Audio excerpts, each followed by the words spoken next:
pinalakas, mas pinalawak dahil buong Pilipinas ang balitang walang kinikilingan, walang pinoprotektahan at walang bait politika lang dapat ang tinututukan. Ito ang higit na pinalakas na 24 oras. Magandang araw. Ito ang mga nagbabagang balita na dapat nating tunghayan. Ngayon, ang alamin natin kung abot kaya ba ang presyo ng mga bilihin sa kantin ng Rafael L. Lazadin Memorial Senior High School.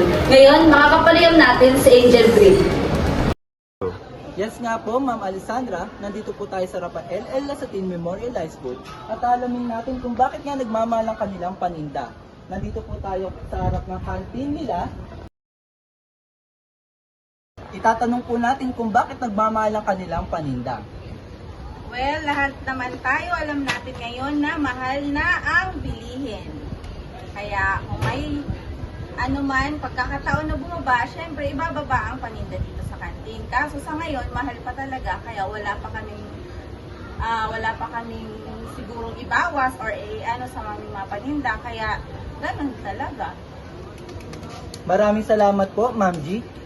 Sa kasalukuyan, kaya pala nagmamahal ang kanilang paninda dahil po sa pagtaas ng mga bilihin.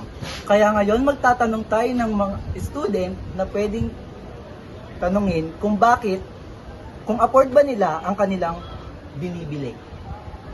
May isa pong estudyante dito, pwede natin interviewin. Pwede pong ba kayo ma-interview? Pwede naman po. Ano pong pangalan niyo, sir? Joseph Bustos. Makakapayanan po natin si Sir Joseph Bustos.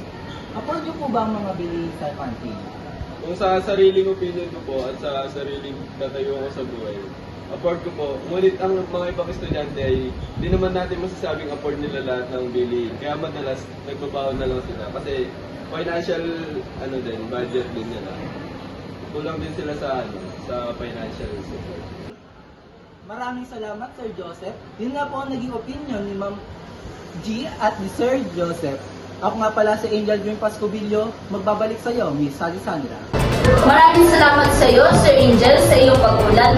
Ngayon, nalaman na natin ang dahilan kung bakit mataas ang bilihin sa kantin ng Rafael L. Lazadin Memorial Senior High School.